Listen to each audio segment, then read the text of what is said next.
Será que agora vai?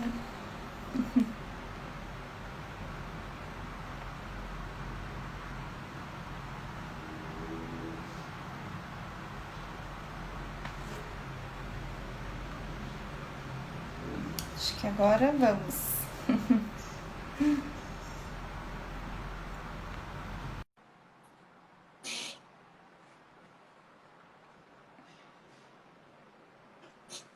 Oi, Olá! até que enfim. Ossos da Olha, tecnologia. nossa, nem me fala, né? Eu tava preocupada. Eu falei pro Guilherme, assim, Guilherme, eu tô com um problema no meu Insta. Eu fiz uma live, duas lives esses dias seguidos, e eu tive que usar o Insta dos meus filhos porque eu não conseguia. Aí ele falou, não, é o aparelho. Eu falei, É possível. exato. Pra mim, tá dando um eco da minha fala. Pra você tá ou não? Não sei se pro pessoal também que tá ouvindo. Mais ou menos, para mim dá um eco mais ou menos, assim. Mas talvez porque esteja sem fone, não é? Pode ser. Melhorou agora? É, Mais ou menos. Deixa eu ver se eu consigo colocar um fone, então. Um instante. Que eu já fiz sem o fone, mas não sei o que aconteceu. Mas é assim, cada vez um aprendizado diferente.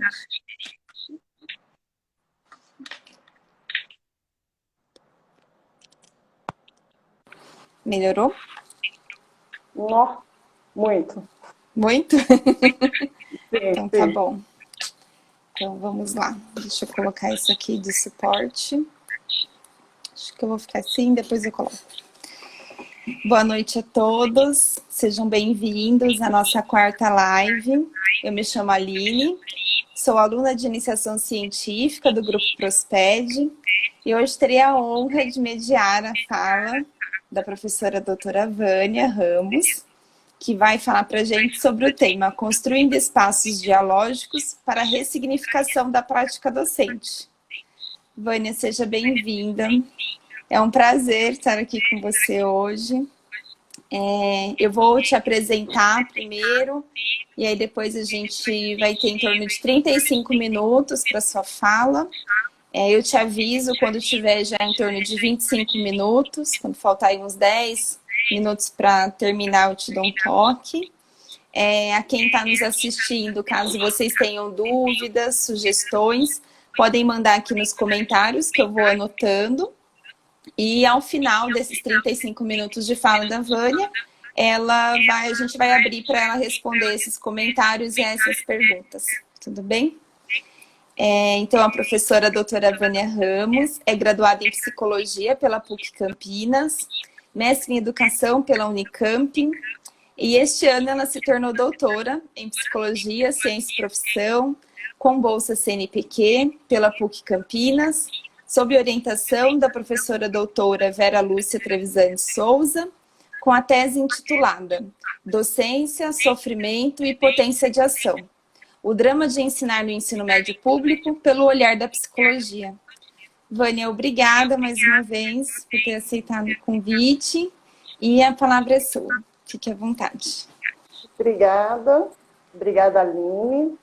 Obrigada a todos vocês que estão presentes, né? Quero fazer uma menção à Vera Televisão, que eu acho que é a pessoa que nos possibilitou essa conversa, criando esse grupo há 11 anos passados, né?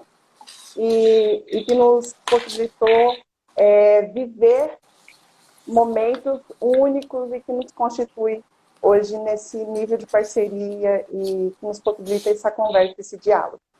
Eu sou muito dispersa para algumas coisas, então eu escrevi o texto que eu quero falar, para não perder o tempo, né, para poder me focar e também para fazer uma linha mais lógica, né, do que eu vou falar. Então, assim, eu estou dizendo isso porque eu acho que é importante vocês saberem por que eu vou estar olhando para o lado aqui, porque eu vou conseguir colocar meu note aqui do lado. O grupo Prosped, que é o grupo no qual eu me formei, né, no doutorado, ele vai trabalhar com a arte. Então, devido a isso, para mim faz muito sentido começar com poema, né? Daí o pontapé com poema. E eu quero, então, partir dessa reflexão, com essa reflexão, de um poema chamado O Constante Diálogo, do Carlos Drummond. E ele vai dizer assim: diálogo, o constante diálogo. Há tantos diálogos, diálogo com o ser amado, o semelhante, o diferente, o indiferente, o oposto, o adversário, o surdo-mudo, o possesso, o irracional, o vegetal, o mineral, o inominado. Diálogo consigo mesmo, com a noite, os astros, os mortos, as ideias, o sonho, o passado e o mais que futuro. Escolha o teu diálogo, a tua melhor palavra e o teu melhor silêncio. Mesmo no silêncio e com o silêncio, dialogamos. Veja, o Carlos Drummond vai mostrar para a gente que estamos sempre em diálogo. Mas aí nós estamos falando de construir um diálogo que é intencional. Se estamos sempre em diálogo, significa que até no silêncio eu estou falando alto. Então, quando a gente pensa nesse termo, né, a partir dessa ideia pegada nesse poema, eu comecei a pensar como eu poderia iniciar aí, essa fala, né? E como a gente pode, então, inclusive, refletir o próprio título, sobre o próprio título que nós escolhemos. Que foi um título intencional, a escrita é intencional, né? E, então, construindo espaços dialógicos com os professores para a ressignificação da prática docente, é uma escrita intencional da nossa parte, e é uma escrita que já está fundamentada na psicologia histórico-cultural, em especial Vygotsky, né? Que ele vai, inclusive, nos dar base para dizer que a ação do psicólogo precisa ser uma ação intencional. Nessa direção, Manuel de Barros vai dizer que Sócrates, Platão e Aristóteles afirmavam que quem se aproxima das origens se renova. Logo, apegado a essa ideia, nós vamos sondar e escovar a palavra construir. A palavra construir vem da etimologia, né, a sua etimologia vem do latim construere,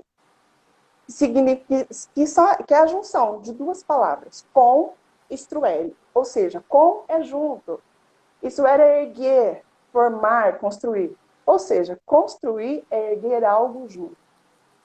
Construir é um verbo, e é um verbo que precisa de complemento.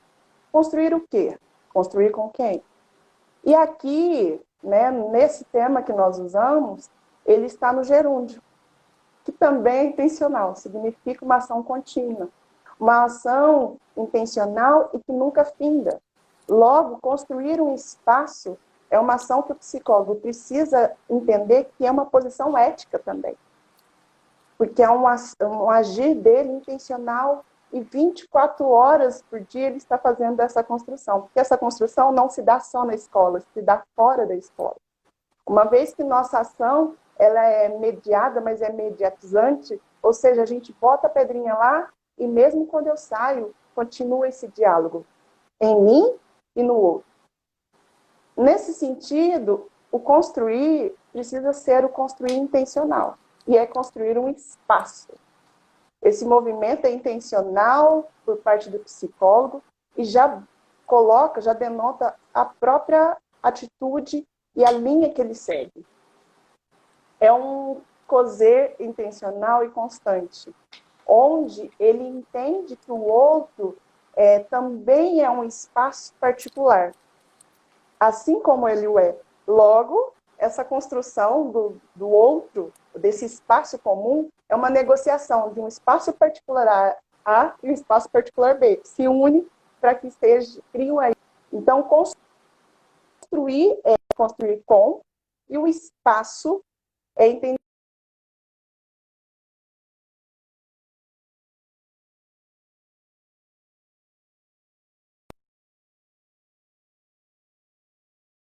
onde podemos e nos fazer intencionalmente com o outro.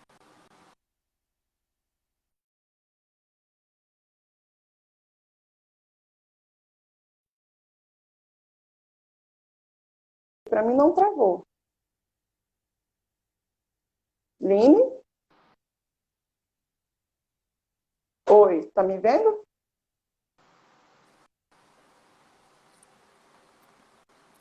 Gente, vocês estão me ouvindo? Ou eu estou sozinha?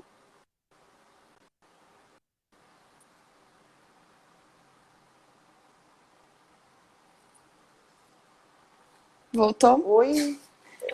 Travou Eu aqui estava pra mim. sozinha? Oi. Eu estava falando sozinha? Eu não Num sei, diálogo na constante comigo verdade. mesmo. Deixa eu Não ver pro sei. pessoal Gente, aqui. Gente, travou só pra mim ou eu que travei e pra vocês ficaram ouvindo? Dá um sinalzinho aí pra gente.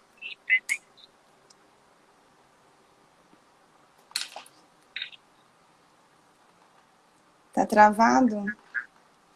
Estou ouvindo. Tá, estou ouvindo. então travou só pra mim. Eu Pode estou ouvindo. continuar. Isso não é um diálogo, é um monólogo. Não, pode Então, continuar, que acho que eu estava te ouvindo, mas a imagem travou, fiquei na dúvida, mas pode continuar. para mim travou você. Eu Ah, vi que estava então. fazendo o movimento de ir carregando. É a minha Ah, então conexão, tá então. bom.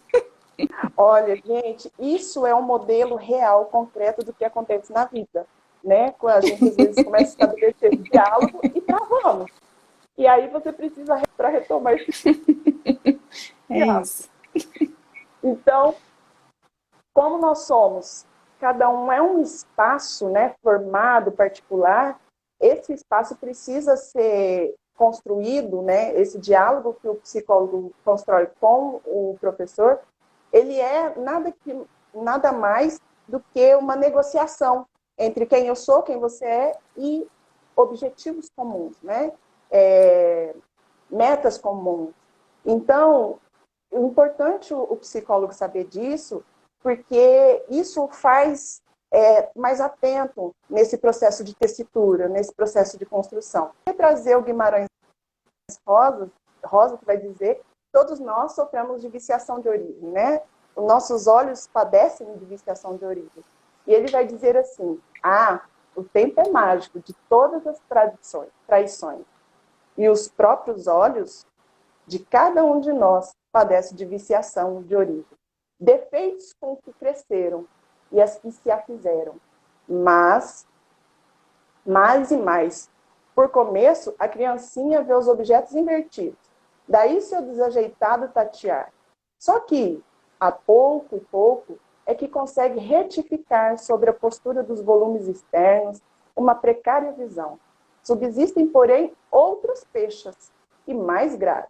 Os olhos, por enquanto, são a porta do engano. Duvide deles, não de mim. Meu amigo, a espécie humana peleja para impor ao latejante mundo um pouco de rotina e lógica, mas algo ou alguém de tudo faz trincha para rir-se da gente. E então, quando a gente padece, todos nós padecemos de viciação de origem, aí nos faz, inclusive a partir dessa ideia do Guimarães Rosa, nos faz pessoas que precisam se olhar o tempo todo. Qual é a crença? Quais são os meus valores? Quais são as minhas expectativas? Enquanto o que eu espero do outro, e essa leitura ela precisa ser uma leitura muito intencional por parte do psicólogo, porque quando ele vai vivenciar esse olhar que está enviesado, não só dele, como do outro. Então, quando nós entramos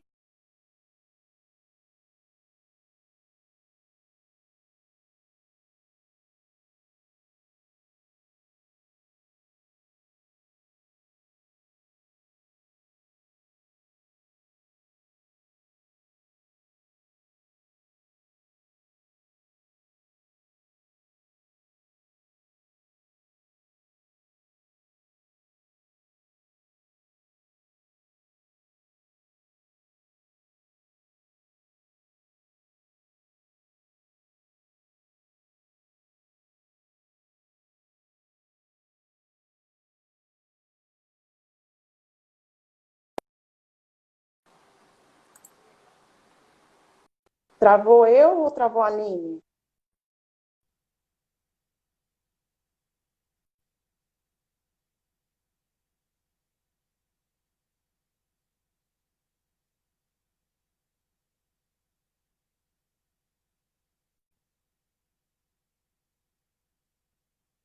Gente, estão me ouvindo?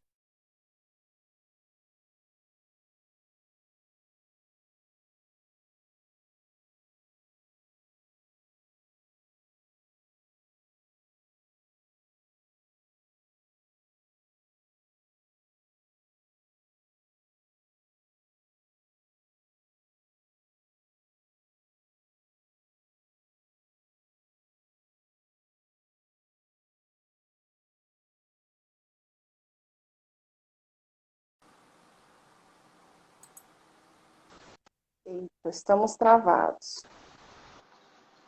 Tá travado ainda, Aline, você gente? está me ouvindo? Não, menina, Eu mas está estou te travando eu? ouvindo. Que coisa. Isso está Então, parecendo eu não sei uma ao intervenção, certo literalmente. se é se é a minha conexão ou a sua, porque para mim fica aparecendo carregando. Mas eu acho também que é o horário, né? Talvez assim, muitas Pode pessoas ser, estão pode fazendo ser. live. Agora, ó, o pessoal tá É, dizendo que agora tá ouvindo a ah lá, gente. o Matheus, eu estava travada também, porque aqui eu fico normal. A fala tá picotando. Não Entendi. sei se eu não Tá, eu tô vou ouvindo. tirar.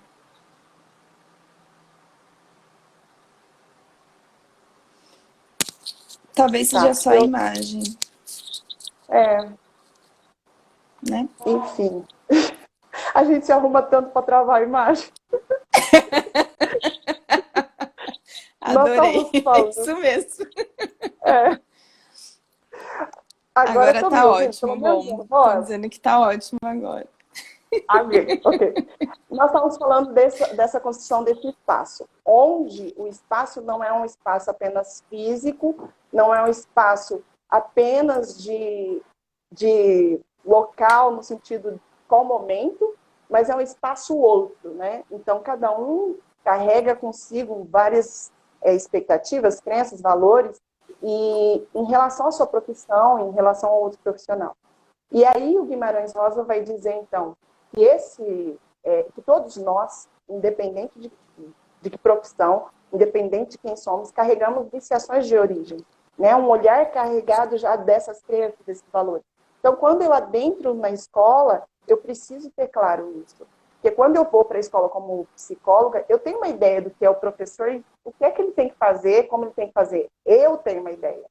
Porém, quando eu entro lá naquele espaço, já tem vozes sendo narrada lá, já tem pessoas falando, já tem diálogos acontecendo.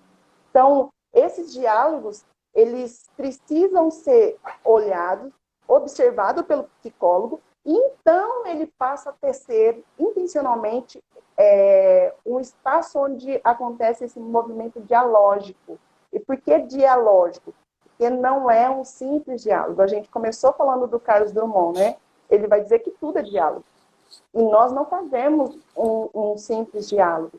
Nós fazemos um movimento de fala escuta que é reflexivo, que passa por aquilo que a gente acredita, um espaço onde o outro se coloca, se apresenta, e a gente negocia esse espaço para que tenha um sentido comum, de forma que a gente consiga se conversar, mas ao mesmo tempo é um espaço onde vai haver reflexões, vai haver o confronto. E o confronto é diferente de afronto. O confronto é nesse movimento que a gente faz de ouvir o outro, de colocar coisas diferentes, de pontuar. E quando a gente faz esse movimento, é impossível você não botar esse outro em conflito. É impossível você não fazer ele se movimentar. Inclusive porque esse apontamento pelo psicólogo, precisa ser um apontamento baseado, fundamentado, né? Não é simplesmente por aquilo por crenças, mas tem um saber ali que fundamenta a ação dele. Então, nesse sentido, a construção desse espaço dialógico, ele é extremamente intencional. E ele não é a priori. Ele acontece dentro do contexto. Ele acontece no dia a dia, né? É uma ação que você faz dia após dia, passinho por passinho, e às vezes é um movimento até um pouco lento para a gente que vive uma sociedade que é muito rápida. Então, Eu me lembro de muitas vezes a gente, né, ficar com aquela sensação assim, mas parece que eu já falei disso, e a sensação de estar sempre voltando na mesma coisa. Mas isso nos dá a dimensão de como esses diálogos, essas vozes dentro da escola estão sendo trabalhadas, estão sendo apresentadas. Então, quando o psicólogo ele entra na escola, ele já precisa prestar atenção em como ele está e como ele é afetado nesse espaço e como ele afeta esse espaço. E aí eu quero trazer, já para a gente ir já seguindo para os finalmente, eu quero trazer a dissertação da Beatriz, que teve o objetivo de estudar, né, de olhar essa relação, quais intervenções o psicólogo tinha na escola e que potencializava esse diálogo, né? E aí ela vai chegar num resultado que eu acredito que é muito bacana para o psicólogo se apropriar e entender esse movimento. Ela vai colocar que a nossa entrada na escola se dá por parceria burocrática. O que seria isso? É um acerto, né, a gente se respeita ali um ao outro, porém, pode haver aí uma resistência e uma abertura nesse movimento, né? Uma resistência de quem é você? E uma resistência por parte do psicólogo também, que vira e fala assim, tá, o que você... como você dá aula? Como é que você fala isso? Então, assim, a gente, aos poucos, a gente vai aprendendo a estabelecer esse caminho, mas a gente acaba passando por esse movimento, né? De resistência, abertura, de alinhamento e envolvimento, né? Então, você pode... E isso são os dois profissionais que vão vivenciar essas situações. E aí ela diz que quando a gente passa por esse processo, na tessitura intencional, construindo intencionalmente cada movimento, você segue para o segundo passo, que aí é a construção da parceria. A construção, a parceria, ela tem uma questão que é muito importante, né? Que é a ideia de ninguém é superior a ninguém, mas nós nos complementamos.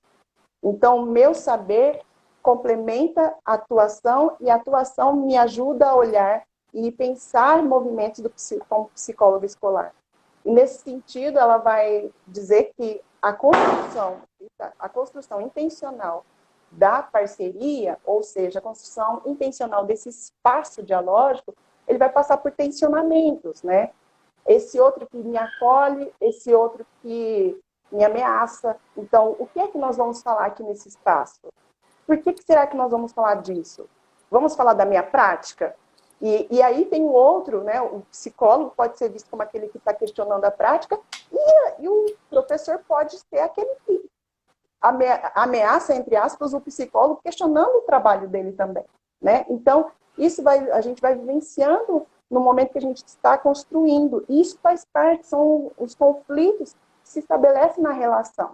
Então, quando nós, como psicólogos, olhamos e compreendemos isso como um movimento próprio, a gente passa a ser mais assertivo nas escolhas do que vamos fazer e como fazer, né?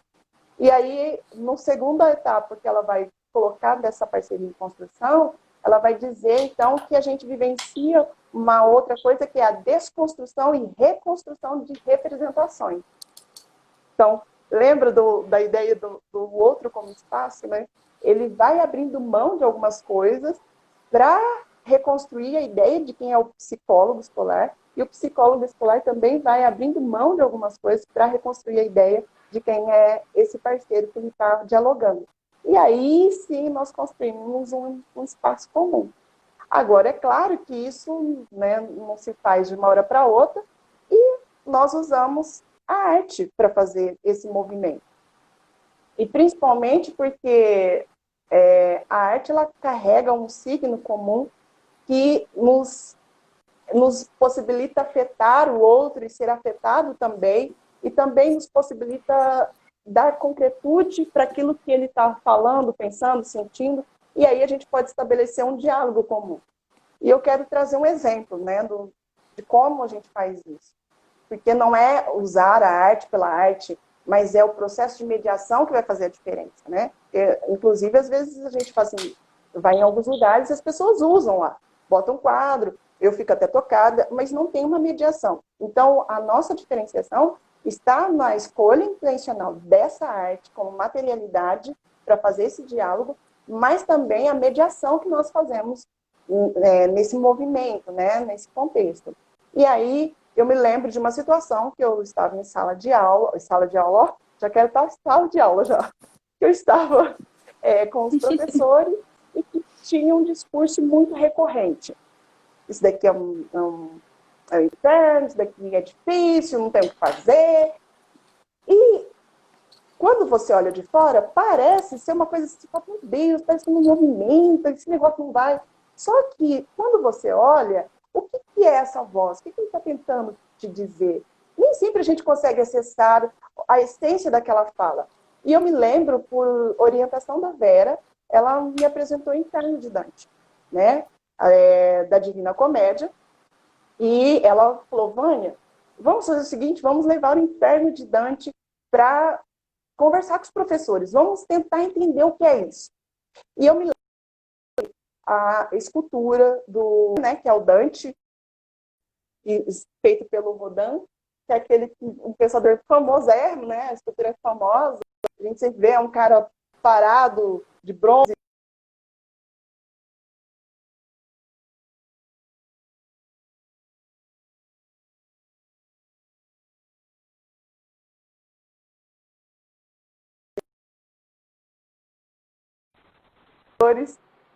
Falaram muitas coisas e começaram a se narrar e eu me sinto assim na sala tal, o outro, puxa, ele está depressivo. Enfim, aquilo foi um norte para que a gente pudesse romper simplesmente com aquela fala. Isso é inferno, é um inferno, é um inferno. Tá, mas o que é esse inferno?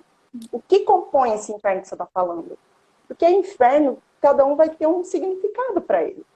Então, vai dar um sentido para ele, né? Então, travei de novo aqui. A Aline travou.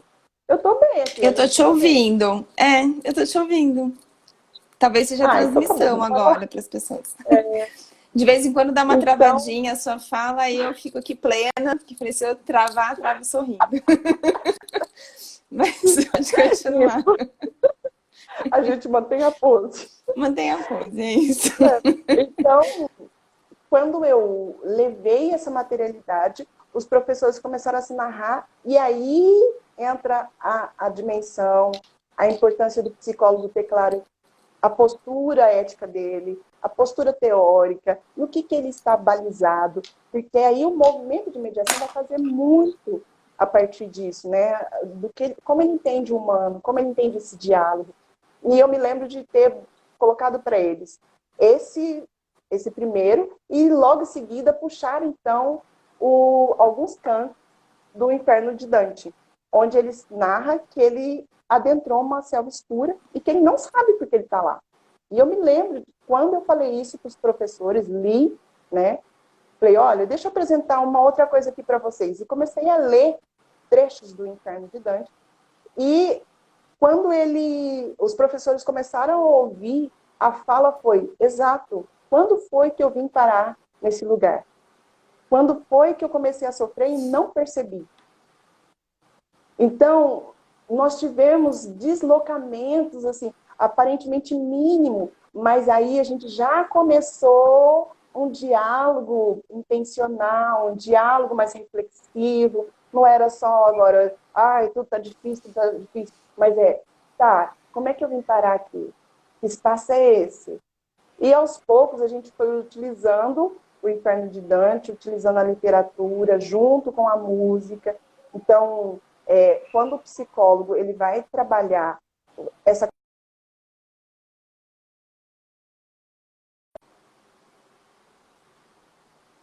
está nesse contexto e escolher todas as materialidades de acordo com esse contexto que ele está. E eu sempre tive muita preocupação de levar trocentas materialidades para o encontro, porque se uma não desse certo, eu lançava a mão de outra. E a outra coisa às vezes a gente pensa, né, essa intervenção, esse diálogo com o professor, e chega lá, o professor vai para uma outra via. Então, assim, o psicólogo ele precisa estar muito atento ao espaço onde ele está, né? Porque às vezes a gente se agarra tanto àquilo que a gente pensou antes, que foi programado em cima do que eles falaram, e que a gente não consegue ouvi-lo, né? Diálogo é parar para ouvir o outro. Então, quantas vezes eu levei com uma pergunta, chegou lá, o movimento foi para um outro lugar, e aí, como psicóloga, eu sei o que quero, eu quero fazer que o outro se amplie, eu quero fazer com que ele supere aquele discurso. Então, eu vou atrás dele, vou junto, e quando ele chega lá, eu falo, ok, o que você quer dizer aqui para mim? Então, ao mesmo tempo, você precisa estar atento ao espaço e utilizar essa ferramenta que é a arte, para fazer com que esse diálogo flua. Por fim, nós avançamos, né, no diálogo do Inferno de Dante, e eu fiz a seguinte pergunta para eles. Aliás, eu apresentei o Inferno de Dante para eles, né? Apresentei mesmo, dizendo o que era o Inferno de Dante, como ele descrevia o inferno. Inclusive, deixo aqui como sugestão, leitura muito bela, não só o poema, mas existe em forma de prosa na internet, PDF. Então, hoje não tem nem desculpa para a gente não ler ele, não lê-lo, porque ele está aí disponível na internet. E eu apresentei, mostrando como é que Dante olhava o inferno, descrevia o inferno. E como essa ideia do inferno está vinculada ao sofrimento humano. Né? Ele vai dizer que o inferno é um descrito em camadas e é um funil. E ele vai falar, né, na descrição do poema, ele vai dizer que ele tentou fugir da selva escura, que era uma antessala do inferno, e que ele não consegue, porque toda vez que ele tenta fazer um movimento de fuga daquele problema, ele acaba enfrentando um animal. O primeiro animal não deixa ele tão assustado. O segundo já bota ele mais com medo. O terceiro soca ele no lugar mais escuro, no lugar que ele não consegue ver a luz do sol. E quando ele está em desespero, que ele já perdeu todas as esperanças, que ele fala, não tem mais como sair daqui, aparece uma figura de Virgílio e fala para ele assim, olha, o seu movimento não é tentar escapar, é adentrar no inferno. Gente, isso é uma metáfora belíssima. Ele está dizendo assim, o problema não corre, se confronta. Bora entrar. E aí ele vai falar uma coisa que, como psicólogo, a gente entende a potência desse espaço dialógico. O problema se enfrenta, mas se enfrenta com o coletivo. Não se enfrenta sozinho, porque sozinho nós nos adoecemos. A chance da gente ficar paralisado é muito maior. E isso vale tanto para os professores como para o psicólogo. Quando nós estamos em diálogo com os professores, muitas vezes nós teremos esses embates, tensionamento. E o psicólogo precisa ter um outro par, né? Um que dialoga com ele, para que ele possa superar também essas emoções que circulam ali o tempo todo. E aí ele vai dizer, Virgílio vai dizer, olha, eu vim aqui porque Santa Luzia, que é a padroeira da visão, que ali está vinculada à ideia da ampliação da consciência, né? E Beatrice, que é vinculada à questão do amor. Mas Santa Luzia e Beatrice intercederam por você. E por isso eu estou aqui e vou fazer o percurso com você. E eles adentram no inferno. Dante vai sofrer vários momentos. Tem momento que Dante desmaia, né? Ele vai vivenciando aquelas situações e tem momento que ele desmaia, tem momento que ele entra em desespero, tem momento que ele fala, não vai dar certo. E aí Virgílio é aquele que vai sempre ajudando ele nesse diálogo, nessa superação, né, desses afetos, dessas vivências que pode paralisar, gerando então a potência para que ele ressignifique o tempo todo esse caminho que ele está percorrendo. Quando ele chega no final, uma coisa que é bela no Inferno de Dante e que me possibilitou conversar com os professores é o fato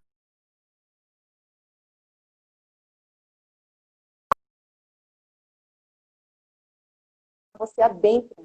E isso gera também angústia. Quanto mais clareza eu tenho do contexto que eu estou, Quanto mais clareza eu tenho daquilo que faço, mais angústia eu tenho. Então, assim, eu adentro no sofrimento e vivo mais sofrimento. Porém, ele vai dizer, é preciso, porque só quando eu atravesso e eu, então, consigo superar e adquirir, né, repertórios aí para lidar, para ressignificar essas vivências que eu tenho no dia a dia dentro da escola, para olhar esse espaço da escola e, inclusive, poder ter uma prática diferente. Isso só é possível quando eu tenho clareza de quem eu sou, de quem é o outro. E essa clareza vem adentrando o sofrimento. Então, quando a gente fala de construir um espaço dialógico, nós estamos falando de um espaço que é construído pela arte, né? No nosso caso, pela arte, mediado pela arte, e que traz aí concretude para a fala do outro, para o afeto do outro, e exatamente porque aquilo possibilita um signo comum, né, entre a gente, essa negociação de fala, também gera esse confronto, gera esse conflito, né, de, tá, você está falando isso, mas você faz aquilo. E o grupo, ele vai se organizando como um novo espaço, né? Então, eu deixo de ser apenas Vânia, começo a ser a Vânia no grupo. Eles deixam de ser apenas os professores, começam a ser os professores no grupo. E aí você começa a perceber a dinâmica, como eles vão se estabelecendo, como vai construindo esse diálogo, né? E visivelmente, quando você tece isso intencionalmente, você percebe uma diferença de antes e depois de um tempo, né? Então, pensando nisso, eu acho que construir esse espaço dialógico, da nossa parte, como psicólogos,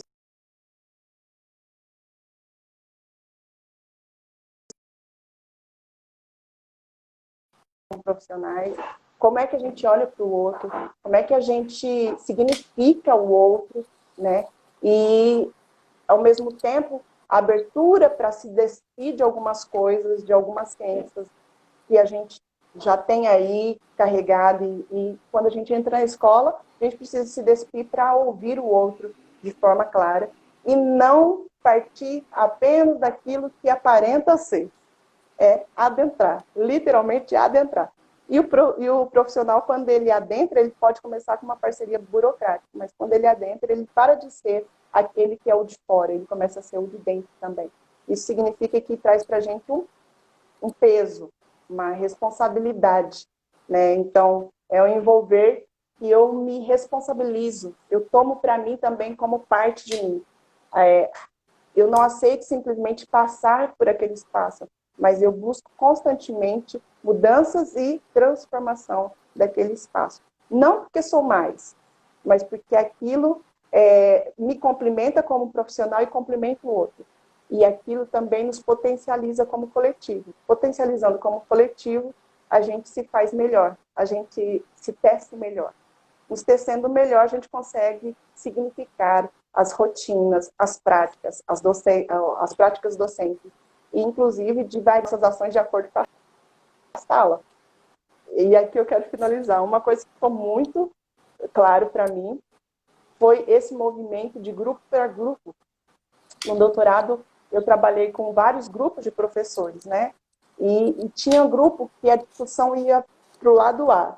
Você fala, puxa, que bacana, é isso. Aí tinha grupo que ia para o lado B. Você fala, puxa, isso também é bacana. Então, quando você chega no último grupo, parece que você está muito mais consciente de algumas coisas. Isso é um movimento. E, inclusive, isso foi um movimento tão claro para mim, que eu conversava o tempo todo, teve um período que a Bia estava me acompanhando, e a gente conversava o tempo todo sobre isso, e a gente começou a perceber que os professores também começaram a trazer nos ATPCs, né, nesses momentos que a gente, de encontros que a gente tinha, da diferença entre salas. Que, às vezes, um trabalho que eles faziam fluía muito em uma e na outra não fluía. E, no início, aquilo parecia muito, sabe, limitante, frustração. Pesado. E houve, já quase no finalzinho, houve a fala dos professores de, olha, eu vi que não estava dando certo, eu já lancei mão de outra atividade, já fiz outra coisa. Então, a gente passa também a apresentar um modelo de ação. né? Inclusive na forma como você reage quando eles falam com você, né? Quantas vezes eu fui questionada nesse momento, esses tensionamentos, e aí você tem uma postura de lady e falar, ok, o que você está tentando dizer? O que isso significa? Como é que a gente vai trabalhar isso? E isso você vê que vai também, eles também vão apropriando na prática, e aos poucos esse diálogo se fortalece, esse diálogo de fato acontece, e nós temos a ressignificação, não só da prática docente, mas também da própria atuação do psicólogo escolar. Eu acho que eu tive muito, mas muito ressignificado a minha vivência escolar o tempo todo, né? Eu cheguei com uma ideia, e hoje eu posso dizer que eu não consigo. Inclusive, eu tenho vergonha de algumas que eu cheguei, né? Então, hoje eu acho que isso é fato, né? A gente precisa reconhecer, nós somos Sim, humanos. E como humano, tem coisas que você faz que você fala, puxa, te gera um sofrimento. E você não fez intencional, mas te gera um sofrimento. Você fala, isso não é legal. Não é legal porque o que é que estava baseando essa prática, né? Então, quando você vai olhar, era crença, eram expectativas, contado no dia a dia. E também a gente está falando aqui de práticas que são fundamentadas, não são práticas simplesmente eu levo e a gente tem uma conversa lá. Não, isso não é a prática do psicólogo. O psicólogo escolar ele tem uma prática que busca o desenvolvimento, que busca a ampliação do outro.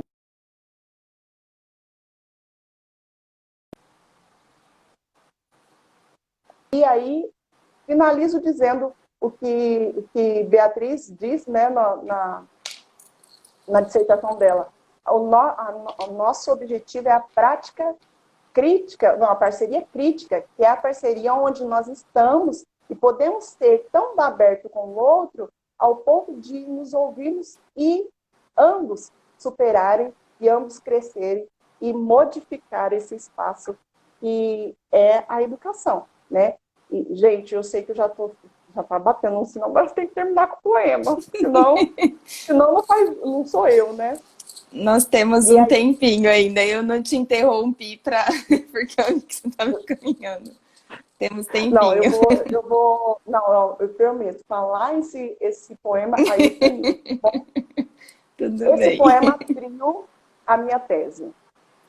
E ele, para mim, ele é muito, muito, muito, muito importante, porque eu acho que ele descreve muito aquilo que nós vivemos como psicólogos dentro do Prosper, né? Que é, como a gente está falando de construindo um espaço, a gente precisa entender que nós somos feitos de retalhos, né? E esses vários retalhos é o que faz termos esse espaço que é muito particular, cada um, mas que é possível negociar esse particular com o outro, né? Então, diz assim, sou feitos de retalhos, pedacinhos coloridos de cada vida que passa pela minha e vou construindo na alma.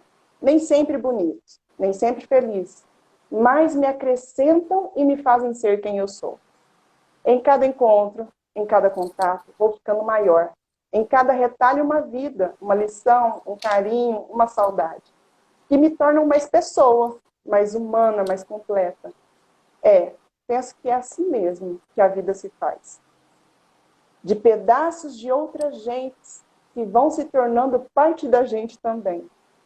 E a melhor parte é que nunca estaremos prontos ou finalizados. Haverá sempre um retalho novo para adicionar à alma. Portanto, obrigada a cada um de vocês que entraram na live, a cada um do Prosped, a cada professor que passou na minha vida, que fazem parte da minha vida e que me permite engrandecer a minha história com retalhos deixados em mim. Que eu também possa ter deixado pedacinhos de mim pelo caminho e que eles possam ser parte das suas histórias. E que assim, de retalho em retalho, possamos nos tornar um dia um imenso bordado de nós. Eu acho que isso finaliza a minha fala desse diálogo, que é um imenso bordado, né? Um bordado que não finaliza, é um bordado contínuo, mas que nos torna quem somos, nos amplia, nos ajuda a superar e nos ajuda a ser melhor como profissionais e a olhar o outro também com muita humanidade. Mas também não significa que olhar esse outro e se inclinar para ouvi-lo não significa que a gente vai deixá-lo o tempo todo naquele mesmo lugar. Eu me inclino para puxá-lo e para vir comigo. Né? Então, eu acho que esse é um movimento do psicólogo, não é um movimento de culpabilização, não é um movimento que a gente entra e amplia-se o sofrimento que já existe no contexto, mas é um movimento que a gente olha, percebe, se despe de algumas ideias, se faz de novas ideias, para que esse diálogo se construa e que ambos supere. E que quem ganha sempre sempre serão todos, né? Não vai ser um ou outro, mas todos nesse espaço se ampliam numa nova versão, numa nova prática profissional. Bom? Obrigada, gente. Aline, terminei. Vânia, obrigada. Que é necessária e importante a sua fala. Muito bom te ouvir. A gente tem uma pergunta que é do Guilherme. Ele diz assim: live excelente. Vânia, teria sugestões de leitura para quem quer começar a trabalhar com professores? Você tem alguma dica? Tem os meus artigos.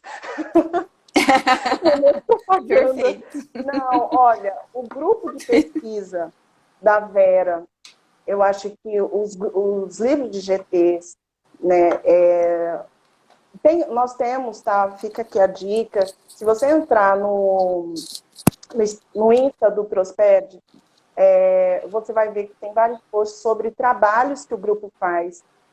A doutora Vera é alguém que trabalha na área pública, né, na educação pública há muito tempo, então é alguém que tem um repertório, já tem algumas escritas sobre isso, né, e quando você pega o trabalho que está no Prosped, acaba tendo referências para trabalhos que são de peso também nessa área, né. Eu brinquei, mas de fato a gente faz propaganda mesmo, isso é vida real. Enfim, mas tem vários. E aí, como eu gosto muito do trabalho do Prosped, eu indico você começar a ir pelo Prosped, que já tem bastante coisa e que vai direcionar para outros também. Principalmente o trabalho da professora Vera Trevisan, a tese dela, se não me engano, também foi vinculada, não sei se é a tese ou a dissertação, de professores, que é muito legal, que tem muito peso também, tá? Muito suporte teórico.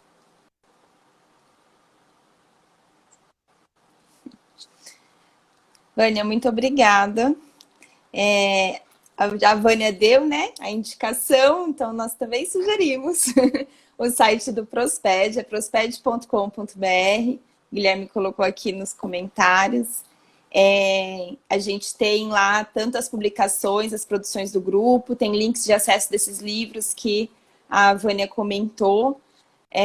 A Vera está colocando aqui que a sua tese da Bia, os livros de psicologia escolar, então são todos materiais que vocês podem acessar, né, ou ter o link para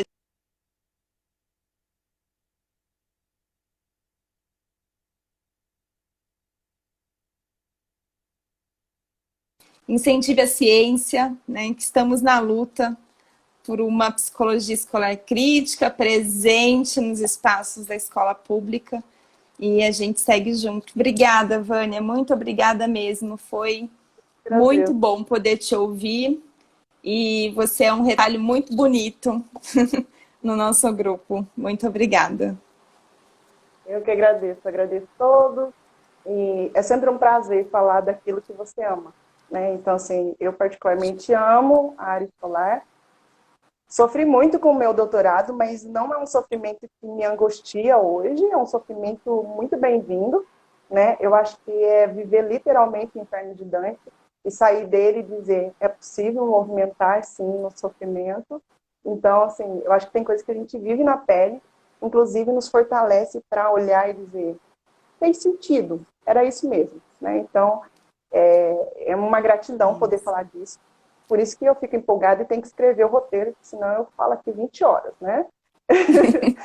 Então, é orgulho de mãe do baby, né? E obrigada a todos que participaram, obrigada a mim. É um prazer ser acompanhada, se fazer esse diálogo contigo, né? É sempre um prazer. Então, enfim, espero ter ajudado vocês de algum jeito aí, pensado e Com nesse certeza.